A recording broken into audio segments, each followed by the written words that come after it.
Yep, happy what is left of Sunday, April 23rd. Sorry for the lateness. I meant to be on way earlier and do an overnighter, but I got caught up with other stuff. And now I'm just way more tired than I was going to be. But I did want to keep my word that I was going to be here tonight. And let me fix this. Layout. I don't know why it does that on this computer. There you go. So here I am. Just basically going to be a real quick and probably about half hour, maybe 45 minutes. But then I'm going to go home and take the entire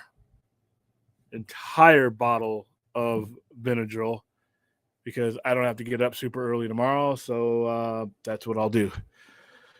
So let's see who's in the chat. Comments in the chat. How you doing, Anthony? What's going on? I don't see your question with them already. Doing a movie on Tetris. Do you think they'll do another Atari game like Frogger or Pong or Space Invaders as a live action animated movie? It's possible. It's possible. I could see. I mean, Tetris was more about. See, I don't know if you're asking me if they're going to do like the making of, like what Tetris was, or are they going to do an actual like, you know, Frogger movie or something like that, where the movie's about the frog and they're using CGI, a frog try to get across, or Space Invaders if it's like a legit, like a ID4 Independence Day 4 type of thing. I'm not. They could do documentaries. I mean, Tetris has a unique story to it too. I mean, because of Russia, the Cold War, the just the time it was made, the fact that they had to make it in secret. So Tetris has a unique story to it, but I don't know, maybe.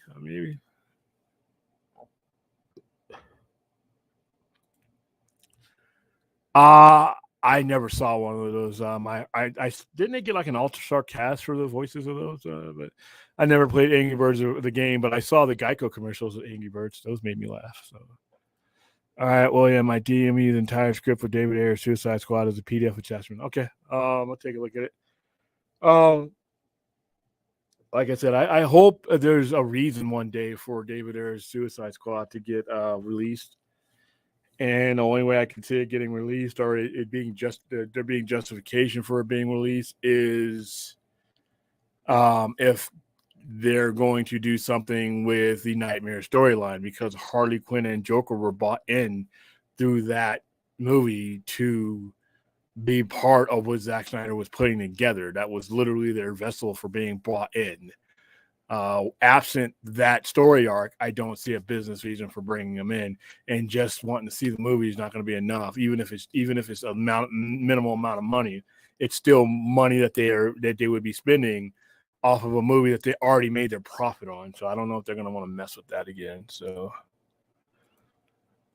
question: have you thought when you do your streams having a chat set up on the side next to you so you don't have to be constantly pulling up comments? Or you can actually reach them as they show up. Well, right now I had I generally have somebody bringing up the chat for me, except unless it's a one-on-one thing like this. And generally these streams don't, are pretty low tempo, so I can generally handle it myself. But yeah, I do. Um, I am going to eventually set up both here and at the home studio one of those things that you see guys have with the whole full page thing. You can set up a tablet, and then the tablet just has a pop out chat window. I am thinking about doing that. Yeah, but I definitely, because I want to see the chat as it comes through YouTube instead of through StreamYards. So yeah, good idea. Hello, Jacob. What's going on? William, I thought an Evil Dead Rises 40 million in the films worldwide. Yeah, so far it's at 40 million. I think it is. Is it more? Because I think we talked about that last night. It only cost 10 million to make. So, I mean, that's phenomenal. To be honest with you, I was gonna go see it tonight, but I just got stuck here.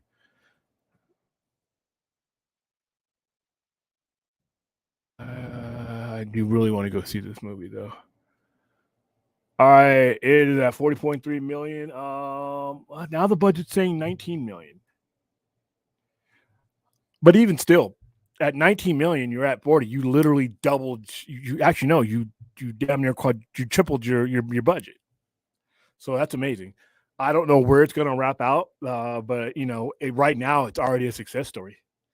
19 million. I don't think they did a lot of advertising with it, so they didn't spend a lot of money there.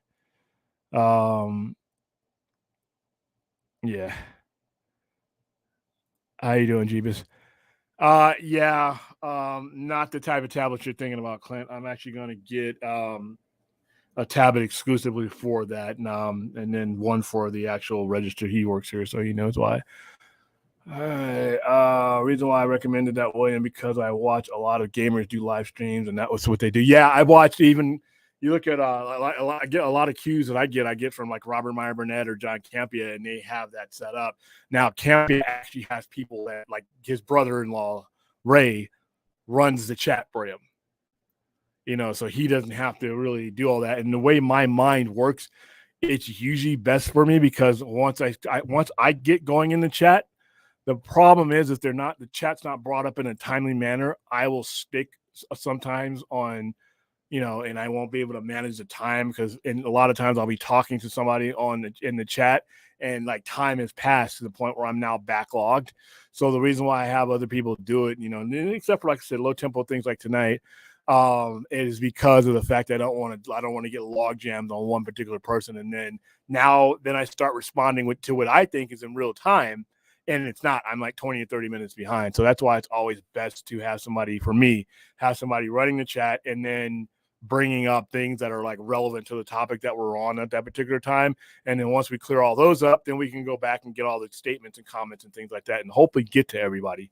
But right now, the tempo of the show. Now, if we were getting like a bunch of super chats and things like that, then we would have to organize and member chats, things like that.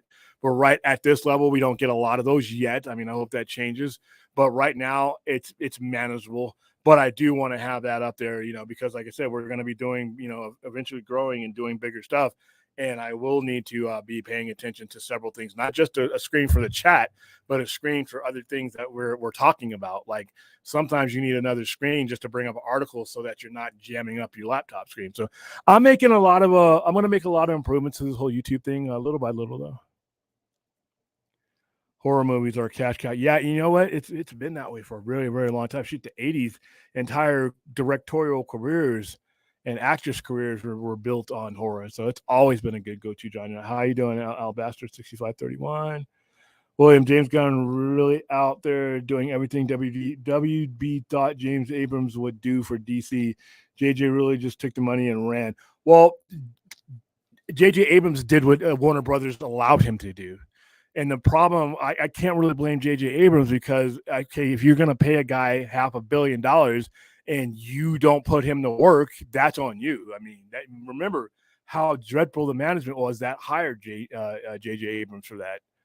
I mean, these are the same people that have disorganized the DC films to the point where, we're going through what we were going through with James Gunn.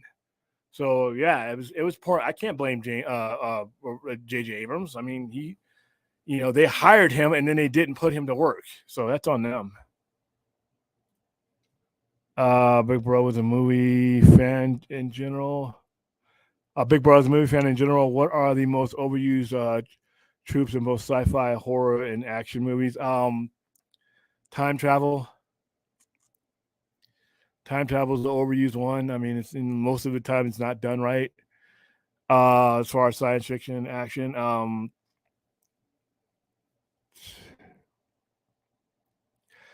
horror, it's tough because some of the most overused stuff in horror is still cool. Slasher pretty much the same all around, but it's how it's done. So it's not the trope that's annoying. It's how it's done. If you add something to it, like Scream is a slasher movie, cut straight from the slasher cloth, but they do it and they handle it right, so it's a little bit different. So time travel, slashers, sometimes slasher if it's handled wrong. That's all I can think of right now. And the kidnapping and hostage time thing, you have to do something to find this, or you don't get your wife back, or something like that. How's it going? Possession. Yeah, possession. Yeah, exorcism. I think exorcism's been used a lot lately. And zombies. I'm sorry. I should have thought of zombies right off the bat. Zombies. Overused zombies. How you doing, Stella? Tropes. Why don't we get into the running car? Oh, yeah, like the Geico commercial. I think Geico, the people who do those commercials must be horror fans because they make a lot of crazy stuff. But yeah, zombie movies for me are just, I mean, the only zombie movie I've seen in the last 5 years, ironically, our scene that I liked was Army of the Dead, the Zack Snyder film, because at that point I was just tired of zombie movies. I mean, 20 years of just zombie movies, it wasn't new anymore. If you're gonna do a zombie movie, put a good story, kick-ass story. Plus, it is in Vegas, or the setting was in Vegas. I don't think they filmed it here, obviously, but Evil Dolls, yeah, Annabelle, yeah. William, would J.J. Abrams be a good replacement, in your honest opinion, to work alongside with a guy like Kevin Feige? No, I don't think anybody is a good replacement working along Kevin Feige, because Kevin Feige is in a unique situation to where I don't think, I think there's very few people that would be able to work alongside him.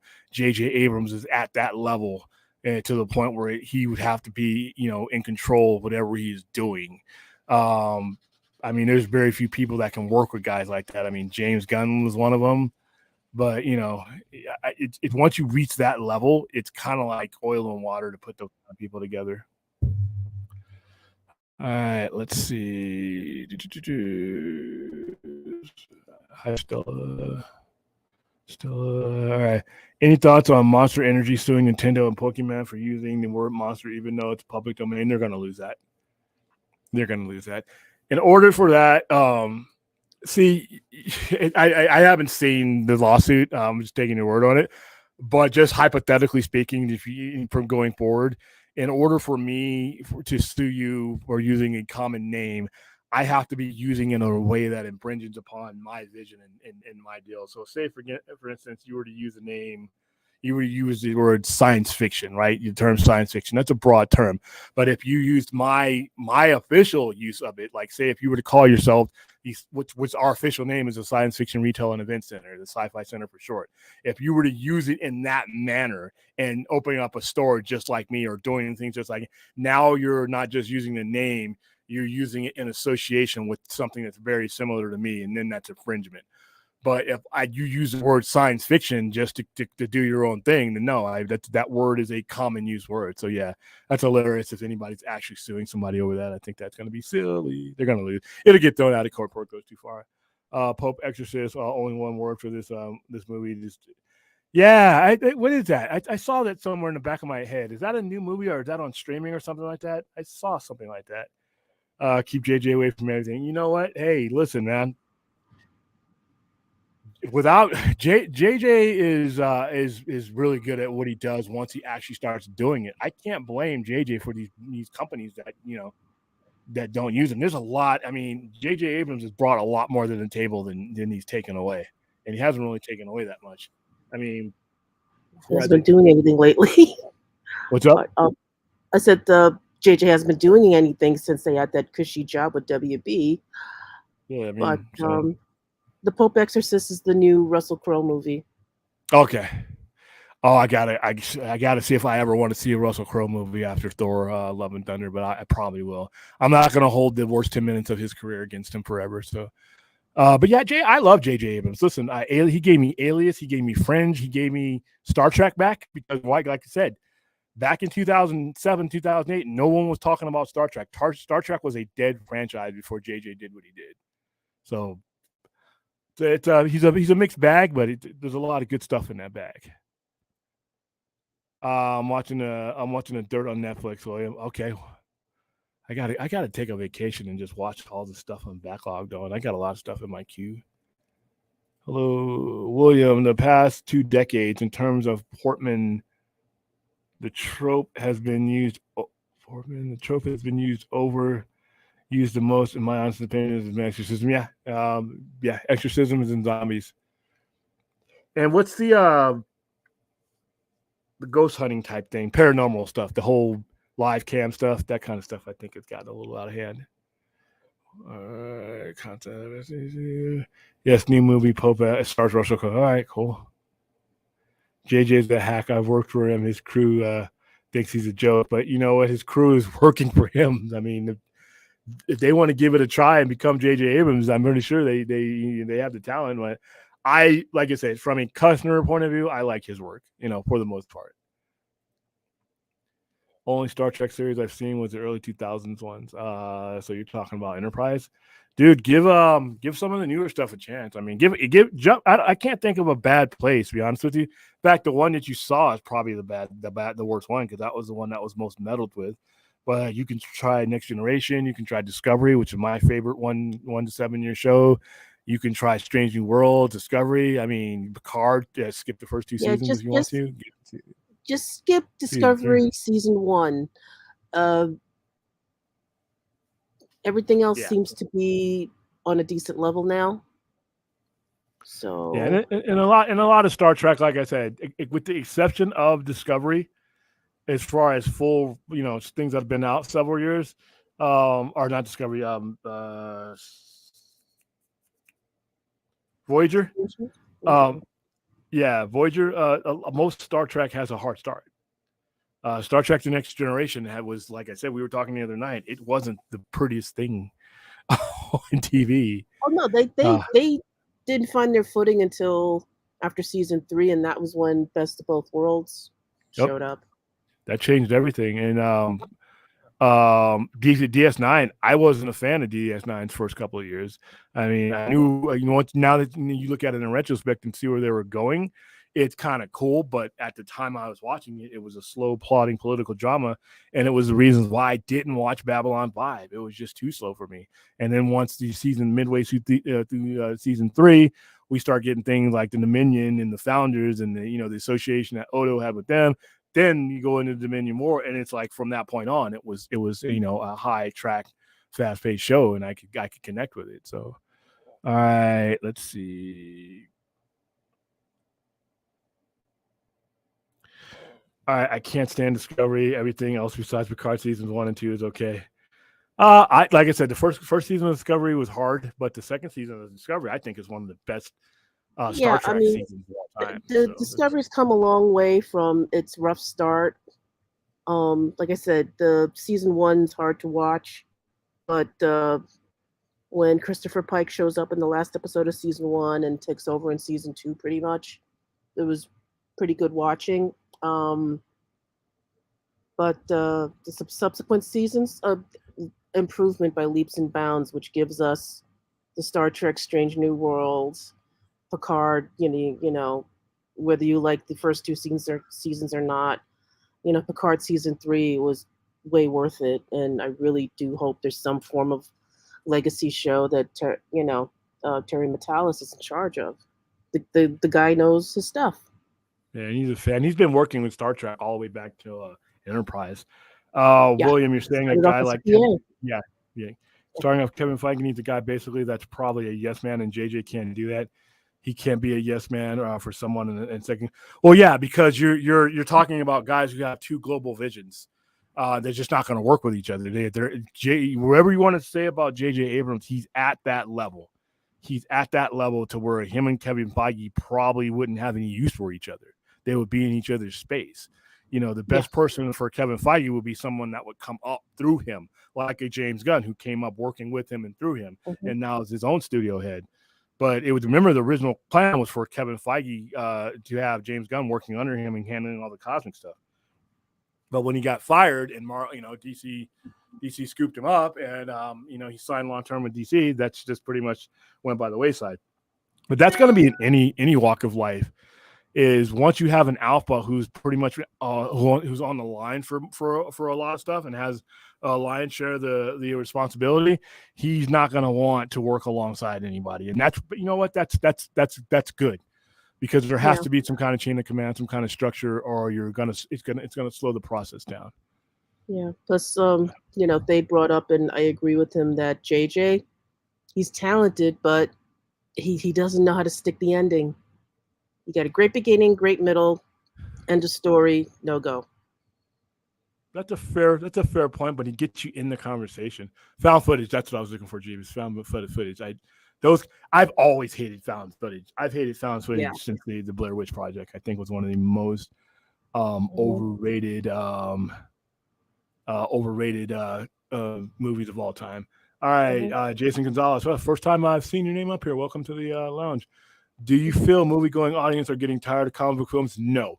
I think movie-going audience are getting tired of B-list comic book films. Like I was on that Film Junkies channel today, and when this question came up, name the last A-list movie that struggled. Even Thor: Love and Thunder, which was absolute trash in my opinion, did well. Because Thor, even though he's not written and treated that way, is considered an A-list character as one of the founding Avengers and part of that series. But if you look at the movies that have been mediocre or that have struggled, how many A-listers, 8 top-tier A-list characters have been in those movies? And it hasn't been very many. I think the audience is not getting tired of comic book movies. I think that their brains are conditioned to the top flight characters being on the big screen, and they just don't feel that they need to make an investment, especially with streaming. You're living in a world where you can just come back to it. You know, you're not going to spend $100 to take the family to see Ant-Man because Ant-Man is not perceived to be one of their top tier characters. You're not going to spend $100 to take the family to see Shazam because Shazam is not even a Z character. I don't even know if there's a letter for what he is. But if it were Superman, when it's Batman, when it's an event movie like Flash, they'll make the investment. So I don't think people are tired of comic book movies. I think they're just tired of the mid-grade C-list characters. So. And they're tired of the rehashing too of certain characters. Yeah. What made Star Trek Next Generation season was Roddenberry dying and the show became more violent. Well, actually, Rick Berman and Brandon Braga took over while Gene Roddenberry was still alive. Gene Roddenberry died 3 years into their reign. They pretty much took the show from him. And a lot of the same way that they took Star Trek the motion picture. Robert Wise directed that. It was supposed to be Gene Roddenberry, but Gene Roddenberry was a visionary, but he wasn't a movie maker or a showrunner. He needed somebody to translate his vision into something relevant, and that's what Berman and Braga did. Yeah, Gene was a writer. He couldn't direct. He couldn't do much of anything else. We talked about it last week. Gene didn't want personal conflict because it's in the future. We don't have that anymore, and that's why it didn't get interesting until after he died, unfortunately. Because Gene, he finally got the budget and everything, and trying to make him happy, but those shows weren't as exciting as they could be. No, in 88 is when he died in 91, but they actually took that show from him a while before that. And that's why a lot of people, a lot of people hated Rick Berman and Brandon Braga for a very long time because of that. Because they felt like they took it, and I'm like, I thought it was the best move, and especially in hindsight, it was the best move. So, All right, Flash Blue. What does your avatar say? That's kind of cool. Oh, it's a car. Okay, it looked like a Celestial's head turned sideways. What Star Trek do you recommend? Because some shows that looks interesting, but has seasons that go up to 7 and 8 too long. I don't have time to watch. Maybe shows up to 5, 6. Right now, then I would start with Strange New Worlds, and then maybe the original series. And if you decide you want to watch a long haul show, then go from there to Next Generation and Star Trek Voyager in that order. All right, let's see. Let's make sure we got everybody. Parkinson camera. Yeah, JJ started Lost, and the way that show ended, that's where people get the whole didn't stick to landing. That's the primary example. But on Fringe, he did stick to landing. It's just one of the better shows. On Alias, he did stick to landing.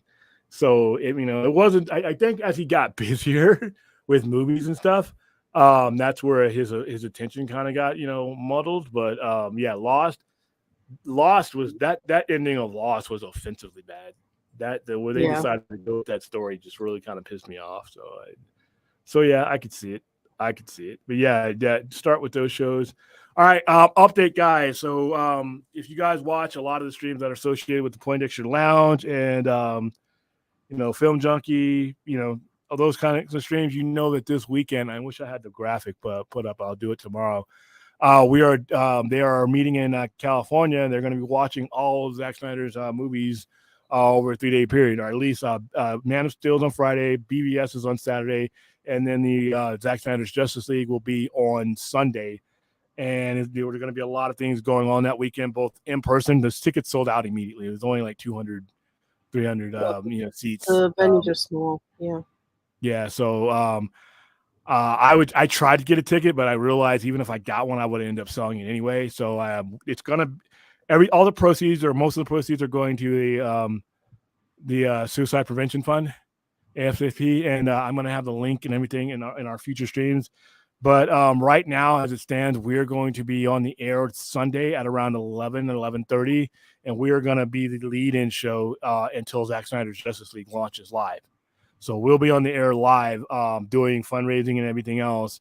I got it. Nerd Queens are going to send me all the stuff I need. They're going to send me a background and everything, so that it'll be the official background for the weekend, and then they'll send me the proper links to put in our description.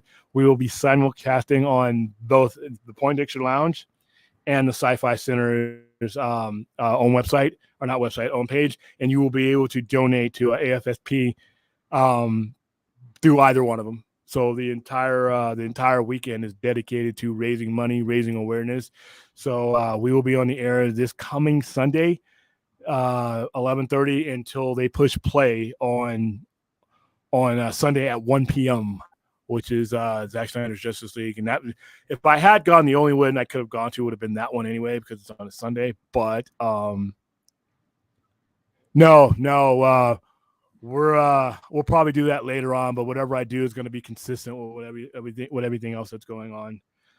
If I find an opening to be able to do something like that, something silly, I will. But right now, I just want to get all the information and see how they're going to do it. I don't want to do anything that's going to clash with what they're organizing yet, unless I'm given like a green light to do something silly. Then we can go all balls to the walls. But right now, yeah, we're going to be part of Full Circle.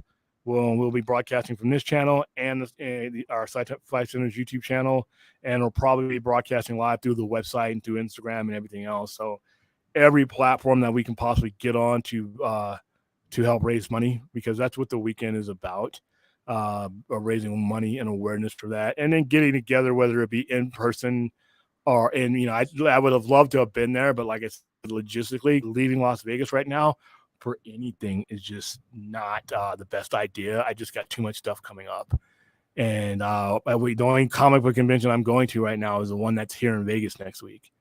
And that's going to be while, Full Circle is going on. So I'm going to be all over the place. But San Diego, things like that, WonderCon, I'm pretty much stuck in Vegas because how you doing, Spider-Man? So, yeah, that's where we're going to be doing this weekend. So stay tuned. I will be giving, as I get the details, I will forward the details to you guys so you know what to expect, what to watch, and what to do. How you doing, Draga? I was on the beer stream the other night with Draga. He was just about to go to school because he's in Australia, and it was like 11 in the morning there or something like that, or 8 in the morning. It's weird being on the other side of the world. Question: this article came out around August, and it was talking about the Tolkien estate is possibly selling off some of their content, books, and possibly movies. I heard about that. I did not read that article in detail. I thought they were licensing them. It isn't selling off. Okay, is it? I think it's a licensing agreement. I could be wrong, Anthony, but I'm pretty sure Tolkien will never completely give up control of that. Yeah, that's. I mean, some of it's going into public domain, but the 100-year stuff. Yeah. If there's an estate, they still have say in stuff, because it's like Sir Conan, Arthur Doyle, Doyle, Sherlock Holmes fame. Their estate can still dictate what can be done to Sherlock Holmes, even though it's over 100 years. Yeah, and a lot of the times, even something that goes into the domain, certain specific versions of that character, that company, like Mickey Mouse, there's only a certain version of Mickey Mouse that's going public domain. The Steamboat Willie version. Everything else has been pretty much attached and legally forever attached to Disney, and they've paid millions in lawyer fees. Yes, Pop Culture Minefield. If you guys, I'm gonna get a link and put that in there. I was on. You can also find me on Friday. I was invited to be a guest, permanent guest on a panel of a show called Pop Culture Minefield. I had a lot of fun with those guys. A lot of eclectic personalities on the show. A lot of different views and opinions. And I had a lot of fun. So you can, I'll put the link into my community page on the on the Sci-Fi Center's YouTube page, and then I'll when I think about it, I'll put the link. But yeah, it's a lot of fun. I'm gonna start doing that a little bit more as I get time and as things get organized, as I interweave this whole YouTube thing into my business model. Is being on streams outside of the Poindexter Pantheon and outside of the Sci-Fi Center. Not only just to grow the channel, but just to get other ideas in. I don't want to be in an echo chamber, so like I said, the pop culture thing was very fun, and thanks, Jeebus, for making that connection.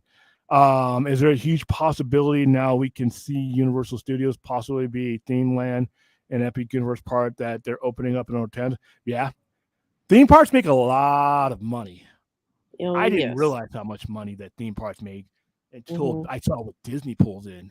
Because people are like, well, Disney needs the MCU. Disney does not need the MCU for nothing. Disney pulls in $38 billion with a B, billion annually through just its parks. Now, they only got 2 parks, right? They got some over in the world, but in America, it's Disneyland and Disney World. And the bulk of that money is made from those 2 parks. Yep. What are you guys doing when you go to Disneyland? Are you buying gold bullion?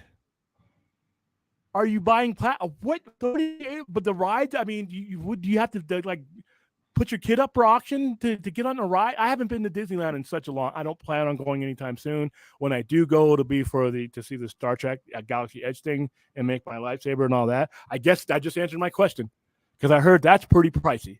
But people, several $1,000s. Yeah, people love Disneyland. I know people that are going in their 50s and 60s. They got the annual passes and all that, even with the hassle. I am totally detached from that because I'm like, Disneyland. I think of Disneyland as some stuff I did as a kid and what I did on grad night. That's back in California. You went to grad night in Disneyland. That was what you went to. I've never ever been to Disney World, so I'm like, what? And I'm like, damn, how do these things make any money? $38 billion. You figure every Marvel movie. The merchandise up the wazoo. I guess so, man. Because you think of all the Marvel movies. Yeah, that's true. Combine every Marvel movie ever made. Combine every single Marvel movie ever made the last 15, 16 years. It wouldn't, if you combine them, they don't make up for what Disney made in 1 year. 1 year covers every MCU movie ever made. And that's like, what? What are you guys doing there? Yeah, are they hypnotizing you? I mean, I don't know. I had an annual pass once, and it was great because it's weird using Disneyland as a hangout spot. But apparently, and it's not just kids either. It's like, it's guys my age that are like, they just full-grown adults. We're all just like checking out the new merchandise. Getting some hot chocolate. It's not a bad place to hang out. Man, I guess because I live in Vegas, I'm jaded about the whole tourist thing. I'm like, I don't want to be a tourist anywhere else. Yeah, well, had you stayed, like I said, you just go 2 or 3 times. You made back your money on the annual pass. But it was nice because I did it 2 years in a row because me and a bunch of coworkers were like, yeah, why not? And plus, I'm a cheap ass, so that doesn't really. And what I've heard, Disney's pretty pricey, and you got to come packing some cash if you want to have some real fun. So. Yeah, Aaron, just keep asking, keep writing them, because I know Russell Crowe was trying to get Legoland down there too. Just keep asking; they'll show up eventually. Aaron, you guys don't need any theme parks. You have the Outback. Just go out in the Outback, and there's a lot of critters and creatures out there. Aren't they there for your amusement? Like the trapdoor spider, the funnel web, and the all kinds of crazy animals. It's like a zoo. No, I'm just kidding. Don't do that, Aaron, because you might turn up missing. Yeah, all right, looking in the trades, they'll give you the breakdown of how much they make from the theme parks. But that's another reason why they like keeping, the Star Wars stuff going and everything. It just gives them a little more interest, and there's tie-ins at the theme parks. Exactly. I mean, it's dude. Universal does it too. It's these theme parks, man. I mean, wow. I just never thought of them that way until recently. I'm like, $38 billion. Yeah, no, that's why COVID hit them hard. That's true. You know, I Oh well, mean, but they were happy to what? have that. What? Yeah, was it? Oh God, it's a 1 day pass to Disneyland is over $100 now. It's like 100 something, Yeah, and and that's don't you even have for to get in that's there even early? for California residents. Don't It's you like have to get 20, there? 20, $30 higher Don't you have if to you're get not. there like 7 or 8 in the morning or something like that? Isn't there like some kind of list or something? Or I Yeah, heard there was, I mean, if yeah. you want to take advantage of it, yeah. I mean, way back when I was just vacationing out here, we got a 3 day pass, and that was like what $200 something, and then we stayed in one of the hotels near the park, and that was a motel. Yeah, Uh, motel. Yeah, I couldn't, I couldn't afford the H. It's going to be the M. oh no, yeah, could not afford the actual Disney hotel. No way. All right, Ryan, cinematic DCU fan. William, happy Alien Day. Is it Alien Day already? Damn. Mm, Happy Alien Day. As a person that enjoys all the films except for Alien Covenant, I actually liked Alien Covenant, but I think they should have gone back to the Prometheus model. I also enjoy the games. First person horror game is a standard. Have you played and seen the games? I've seen the games. I have not played them. I'm not a video gamer because I have a compulsive yeah, personality, and you would never see me again. not either. Alien, yeah, my favorite Alien movies are Aliens, Alien. I love Prometheus. Alien 3, I wish I could have wiped from my mind. Alien 4 was horrible. Resurrection was horrible. So there hasn't been a really good Alien movie since But I like Prometheus and I liked Alien Covenant, but I just wish they would have stuck more to what the mystery that they were going on through Prometheus. I really enjoyed Prometheus. I wanted to see where it went. And you know what? Ridley Scott, from what he says, he plans to finish telling that story through these Fox movies that he's doing. So, and he's going to live to be 300. Knock on wood. Mhm. So here you go. All right. So let's see. You caught up on all your questions. All right, cool. Let's start hitting some of the statements. I got about 5 minutes before I get the hell out of here. I got to find something to eat tonight, folks, because Sister Kim's is not open on Sundays. Ooh. So now I have to do that scavenge around the city because I was working late and everything closed. Annual passes in Florida, the Pixie Dust pass. What? Whoa! What the hell? Yeah, they That went up in answers my price there question. too. Pixie Dust pass, is that a metaphor, Anthony? Or are you trying to tell me how we're getting this $38 billion so quickly? But $350 a person? Yeah. And a sorcerer's pass is $650. Yeah, I haven't looked because I can't afford it. Because once I knew that they went over $100 for a 1 day pass, I'm like, oh no. And what the hell is the Imperial pass for $820? I would go broke. I would have to sneak in. They would arrest me. I would have to find a way in. Oh, and they probably have blackout dates with the end credit pass too. What in the hell? Yeah, no, they've got you. They've got you. People that are addicted to those parks and any Disney file. Oh dear Lord. Good Because I was grief. part of the reason why I got the pass was because two of my coworkers, they were twins. They were Disney files, and they're like, "Yeah, come on, let's all go." And a couple of us got, had a little extra money back then, so we got the passes, and they'd be there buying stuff, and everything, and it was just unbelievable. Plus, 800 what? when I worked at Disney for a hot second, there was a store where Disney employees could go separate from the park. So I kind of got him in there. So Good Lord. because people still knew me. Yeah. Hey, if you drop $820 in Vegas, I know what you're getting for that money. Oh yeah. All right. If you drop $820 at Disneyland, there's certain things that are only in Vegas that you can't do at Disneyland, and we won't go into those. But holy crap. Oh good. Yeah, they better not have blackout dates. Yeah. Pay that type of money and tell me I can't come in. Oh. Yeah. I seen that. Thank you, Anthony. Incredible Theme Pass is our highest level pass. That's the one that has no blackout dates. The Pixie Dust is their seasonal pass. For Pixie Dust, for that much money, I want Pixie Dust. I want something I can use as magic. Wow. What is they better have something in there. Food, I mean, like literally. Oh, I mean, a buffet or something. I mean, I can just take with me. Alien Resurrection, the game was good. Are you going? No, I am not going for it to CinemaCon. I could not. I have no access to anything. I am like, if there's a totem pole, I'm not the low man on the totem pole. I am I'm the ground under the totem pole, so I couldn't get access to that.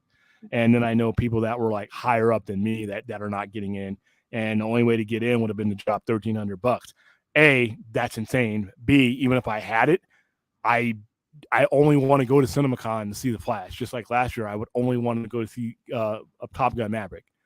For $1,300, I can wait till June to see that movie. If you spoil it for me, then great, that's fine. I'm still going to go see it, but that's the only reason. But yeah, they make it expensive to keep out the riffraff like me. So there you go. They did their job. No, not riffraff. They just want everything in your bank account. Universal Studio has an awesome Harry Potter section. Yes, they do. I haven't gotten there yet, but I've been looking forward to the Harry Potter attraction at Universal, but just haven't found anyone that wanted to go. And I'm not a Potterhead. All right, guys, that's it because I am officially. I'm surprised I didn't fall face first on this keyboard. I just wanted to stop by and say hi, let you guys know what the plans were for the Full Circle, the Zack Snyder Full Circle event, or our part in it. Obviously, as I get the schedule for everybody who's involved is going to be plastering it across their platforms. So I'm just happy to be a part of it because, like I said, I think that us Snyder fans get a bad beat because there are goons out there that conduct themselves in a certain manner. And any chance I get to shed light on what we are really about, I am all for. So I'm happy to be a part of this. It's a good cause, and I enjoy the people that are involved. So with that, I'll answer this one. Yeah. All right. I enjoyed the J.J. Abrams Star Trek movies, but as a new fan of the franchise, I was confused on what he was trying to do. Can you explain to me? Yes, I can. All right. So old Trek fan, after this, they had choked the life out of Star Trek and made it to the point where it wasn't fun for anybody. And producers didn't want to touch it. Studios didn't want to touch it. Movie studios didn't want to touch it because they didn't think they could ever get the support of old Trek fan because that was the loudest, most vocal fan out there. So they just didn't, you know what, we may as well do something brand new with another franchise or create our own rather than deal with this headache. So from 2005 all the way basically up to 2006, you had no Trek on TV. But from 2002 to 2009, you didn't have any Trek in the movie theaters for those same reasons. What J.J. Abrams did is they gave him the freedom to go ahead and do whatever he wanted to. And the first thing he did is he went back and severed the timeline and created a diversion timeline so that old Trek fan with their 2,000-pound Trek Bibles that they carry around and want to hit people over the head with couldn't say, well, that's not canon. That's not canon. Doesn't matter. I just cut that timeline. That timeline doesn't exist for me now. All right. And what that allowed is for a lot of people who were looking at Star Trek in the periphery to come in without all the weight and baggage of 50 years of Star Trek. And that included old Trek fan. And what he basically told old Trek fan is I have this yacht. Right now, you're on that little boat that's on the outside. Now, you can jump into this yacht and come with me, or I can cut you loose and you can just float out there forever. And even though old Trek fan never admitted it, that movie made so much money that I know old Trek fan, even if he doesn't say it out loud, he wanted to go see it. But the majority of people who did see it knew of Star Trek, the brand name, but were never going to dive into Star Trek, the franchise, because it was just too much. If you look at some interviews from the time that JJ got handed Star Trek, you're going to hear a lot of interviews him saying that he's trying to introduce Star Trek to a newer generation, considering, the TV series and the movies have been dormant for so long. And he did do that job, as much as I, go blind every time I watch his movies because the set's so damn bright. But make no mistake, this will be my last words of the night. Then I'll say goodbye. Make no mistake, there is no current Trek without J.J. Abrams. As much as I give a lot of credit to the Star Trek Discovery for breaking through as far as getting new content out there, there's no new Trek without what J.J. Abrams did in 2009. Yeah. J.J. did his job in that fashion. But all right, guys, I don't know if I'll see you tomorrow or not. It depends on how well this entire bottle of Benadryl I'm about to consume affects me. But I will see you when I see you with more details about Full Circle and everything else we got going up. See ya.